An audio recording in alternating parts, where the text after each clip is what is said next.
Hi everyone, welcome to सरकारी eight once again. तो इस वीडियो में मैं आप सभी के साथ एक इम्पॉर्टेंट डिस्कशन करने वाला हूं जो उत्तराखंड नर्सिंग एंड पैरामेडिकल की थर्ड राउंड की काउंसलिंग के बारे में रहने वाला है।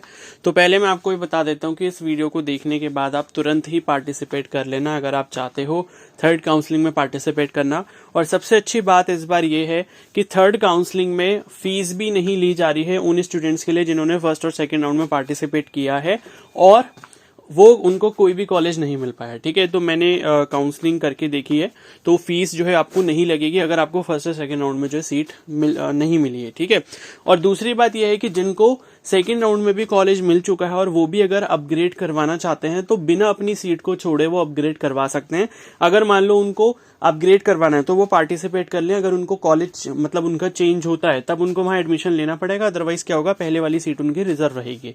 तो ये सारे रूल्स को मैं अच्छे से आपको एक एक एक्सप्लेन करूंगा और डिटेल में, मतलब जो इसकी ऑफिशियल पीडीएफ आई है उसके थ्रू। ठीक है, तो पहले डेट्स की बात कर लेते हैं। तो 15 अक्टूबर से जो है यहाँ पर आपका जो थर्ड राउंड है वो स्टार्ट हो गया था और 21 अक्टूबर ये इसकी लास्ट डेट है। सीट्स कितनी भी बची हो, किस कैटेगरी में कितनी सीट्स हैं, वो सब आपको नहीं देखना है, आपको बस काउंसलिंग में पार्टिसिपेट कर लेना चाहिए एक लास्ट होप के लिए। ठीक है, और ये लास्ट राउंड है, इसमें आप ट्राई कर लो। अगर नहीं होता तो मैं तो यही सजेस्ट करूंगा कि आप अगले साल की तैयारी जल्दी से जल्दी स्टार्ट कर दो। और सरकारी हट यूट्यूब चैनल की तरफ से भी ऑलरेडी बैच स्टार्ट हो चुका है जिसमें आप लोग एनरोल कर सकते हो, चाहे आप एएनएम जीएनएम के लिए करना चाहते हो या बीएससी नर्सिंग पैरामेडिकल के लिए करना चाहते हो। दोनों कोर्सेज मतलब चारों कोर्सेज के लिए बैच यहाँ पर स्टार्ट हो चुका है। अगर आपको बैच में एनरोल करना होगा तो टेलीग्राम आईडी आपको स्क्रीन पर दिख रही है, इस पर आप मेरे को मैसेज करके इन्फॉर्मेशन ले सकते हो। ठीक है, तो अब यहाँ पर मैं आपको बता देता हूँ 21 अक्टूबर इसकी लास्ट डेट है, मतलब आज ही इसकी लास्ट डेट है। शाम को 5 बजे से पहले पहले आपको काउंसलिंग के थर्ड राउंड में पार्टिसिपेट करना है।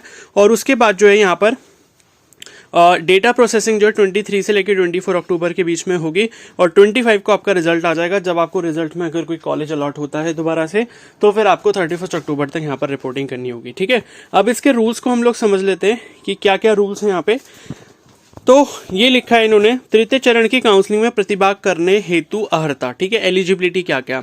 तो पहला पॉइंट लिखा है कि प्रथम चरण या द्वितीय चरण में पंजीकृत ऐसे अभ्यर्थी जिन्हें प्रथम एवं द्वितीय चरण की काउंसलिंग में कोई भी सीट आवंटित नहीं हुई है।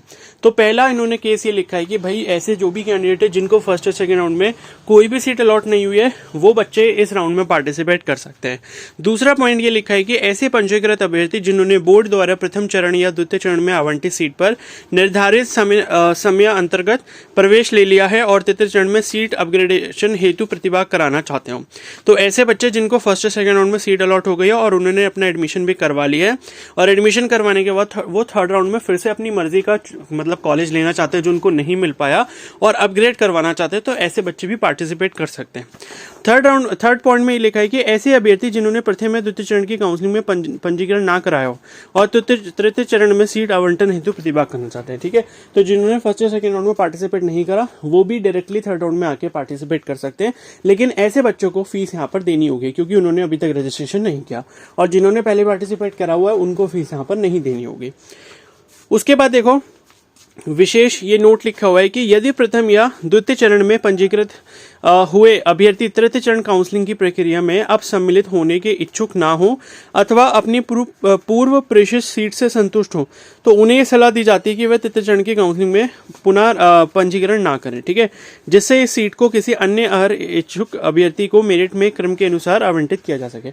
मतलब ये कि भाई फर्स्ट या सेकंड राउंड में आपको सीट मिल गई, अगर आप सेटिस्फाई हो तो आप जबरदस्ती पार्टिसिपेट मत करो, क्योंकि जो सीटें खाली हैं वो बाकी जो बचे हुए कैंडिडेट्स हैं जिनको कोई भी सीट अभी तक नहीं मिल पाई है उनको मिल जाएगी। ठीक है, अब ये इन्होंने प्रक्रिया लिखी है। ठीक है, उसके बाद जो मेन इंपॉर्टेंट पॉइंट जो मैं आपको बता रहा हूँ कि भाई आपको सीट नहीं छोड़नी पड़ेगी, क्योंकि पिछले साल तक ऐसे ही होता था कि जिनको सीट ऑलरेडी मिल चुकी है लेकिन वो थर्ड राउंड में फिर से पार्टिसिपेट करना चाहते हैं अपग्रेडेशन के लिए, उनको सीट छोड़नी होती थी। तो अब देखो इस पर इन्होंने बहुत ही इंपॉर्टेंट लाइन यहाँ पर मेंशन करी हुई है।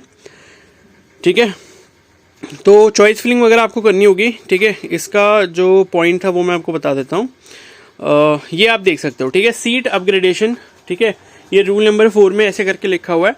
तो पहला पॉइंट इसमें लिखा है कि प्रथम या द्वितीय चरण की काउंसलिंग में प्रवेशित छात्र, ठीक है, को तृतीय चरण में निम्नानुसार सीट अपग्रेडेशन का अधिकार है। तो मतलब आप जो है अगर आपको फर्स्ट या सेकंड राउंड में सीट मिल चुकी है, आपने एडमिशन वगैरह करवा भी लिए, तो भी आप यहाँ पर थर्ड राउंड में पार्टिसिपेट कर सकते हैं। उसके बाद है अभ्यर्थी की तृतीय चरण की काउंसलिंग में सीट अपग्रेडेशन न होने की दशा में पूर्व प्रवेशित सीट पर प्रवेश सुरक्षित रहेगा। इन्होंने साफ साफ लिखा है कि भाई थर्ड राउंड की काउंसलिंग में अगर आपकी सीट मान लो अपग्रेड नहीं भी होती है, तो पहले जो आपको सीट ऑलरेडी मिल चुकी है, जहां पर आपने एडमिशन अभी ले लिया है, वो सीट आपकी बिल्कुल सेफ रहेगी। ऐसी दशा में अभ्यर्थी को प्रथम या द्वितीय चरण में प्रवेशित सीट को छोड़ने का अधिकार नहीं होगा। मतलब ये है कि भाई फर्स्ट या सेकंड राउंड में जो सीट मिली वो आपके पास रहेगी, वो आप नहीं छोड़ोगे, ठीक है। और लेकिन थर्ड राउंड में अगर आपकी अपग्रेड हो जाती है सीट, तो फिर आपको वो छोड़नी पड़ेगी। बस ये चीज इन्होंने लिखी है, ठीक है। तो ये थर्ड पॉइंट में यही लिखा है कि तृतीय चरण की काउंसलिंग में सीट अपग्रेडेशन होने की दशा में अभ्यर्थी का पूर्व प्रवेशित सीट पर कोई अधिकार नहीं रहेगा।